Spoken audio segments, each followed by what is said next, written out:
पुराण की एक कथा में बाबा अमरनाथ गुफा और उनसे जुड़े रहस्य को बताया गया है। एक बार माता पार्वती ने भगवान शिव से पूछा कि आप अजर अमर हैं, लेकिन उनको हर बार जन्म लेना पड़ता है और आपको पति स्वरूप में पाने के लिए वर्षों तक कठोर तप करना पड़ता है। ऐसा क्यों?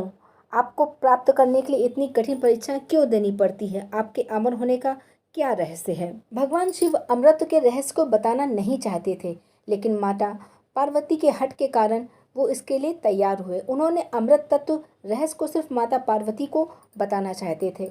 इसके लिए उन्होंने एक एकांत और शांतिपूर्ण अमरनाथ गुफा को चुना। उस गुफा में पहुंचने के लिए भगवान शिव ने अपने पंच तत्वों को भी त्याग दिया। उस गुफा में नंदी, कार्तिकेय, गणेश, कोई अन्य पशु पक्षी ना आ पाए, इसलिए गुफा के चारों ओर आग जला दी। उसके बाद अमृत की जो कथा है वो प्रारंभ की।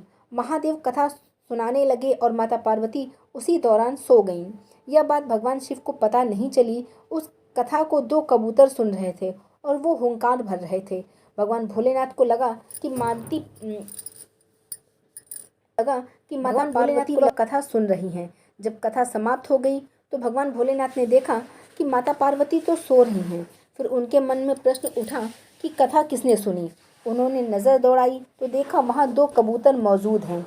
भगवान शिव क्रोधित हो गए तो वो दोनों कबूतर उनके सामने क्षमा प्रार्थना करने लगे।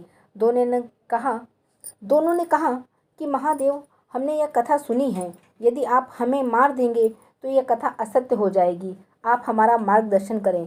तब भगवान शिव ने कहा, तुम आज से यहाँ पर शिव और शक्ति के प्रतीक के रूप में वास करोगे। उसके बाद कबूतरों का जोड़ा अमृत को प्राप्त कर लिया। इसी पूरी कथा के कारण इस गुफा को अमरनाथ गुफा कहते हैं और यह कथा अमर कथा कहलाती है। धार्मिक मान्यताओं के अनुसार आज भी कबूतरों का जोड़ा वहाँ दिखाई देता है। तो उम्मीद करते हैं आपको ये कहानी अच्छी लगी होगी। अच्छी लगी हो तो कमेंट सेक्शन में हर हर महादेव ज़रूर लिखिएगा।